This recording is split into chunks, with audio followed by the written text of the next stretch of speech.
Hi guys, welcome back to my channel. For today's content, meron lang po akong i-share na malaking problema. Actually, ito'y dahilan sa matagal na ako dito sa ibang bansa at na-strand ako mahigit 3 taon na. At ngayon, gusto ko nang magbakasyon sa Pilipinas. Ngayon, may malaki talagang problema. Hindi naman sa pera, hindi rin sa ticket kasi may nilalaan na akong budget para dyan. Hindi rin sa visa kasi kalalabas na yung visa ko. Meron lang talagang malaking problema na parang natatakot akong umuwi sa Pinas. Kasi hindi na talaga ako marunong magbisaya. Yung palaging nabibigkas ng bibig ko yung English, saka yung Tagalog. Oo, yun ang talaga kasi matagal na ako dito eh. Nakalimutan ko ng magbisaya. Kaya natatakot ako pag uwi ko, baka out of place ako, baka hindi ako maintindihan ng mga kamag-anak ko, mga kaibigan ko. At yun ang malaki talagang problema ko.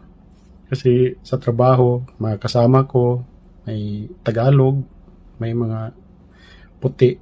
Kaya English yung ginagamit namin palagi. Kaya nakalimutan ko ng magbisaya. At ano kayang gagawin ko dito na maibalik ko yung dati kong lingwahe na Bisaya? Ano kayang maipapayo nyo? Kaya sinishare ko to sa inyo pagka meron kayong suggestion kung paano. At ito talagang kinatatakutan ko eh. Mga ilang gabi na I can't sleep well for this problem talaga. Pati ako nabahala na rin ako kasi yun ang unang language ko talaga yung Bisaya kasi taga Visayas ako. Kaya ngayon malaking problema na ito kasi nakalimutan ko na paano na kaya kung meron kaming okasyon doon sama yung mga barkada tapos di na nila ako maintindihan kasi English na ako tapos ma-out of place ako, baka hindi na nila ako pansinin, kaya sabihin nila social na ako kasi English na palagi yung ginagamit ko. Kaya yun ang malaking problema ko, natatakot ako. Kaya hindi ko alam kung anong gagawin ko dito, kung uuwi pa ba ako o dito na lang ako. Kaya kung meron kayong maipapayo, meron kayong mga advice, sana ilagay nyo sa comment ng video ito at sana makatulong din sa akin sa malaking problema ko.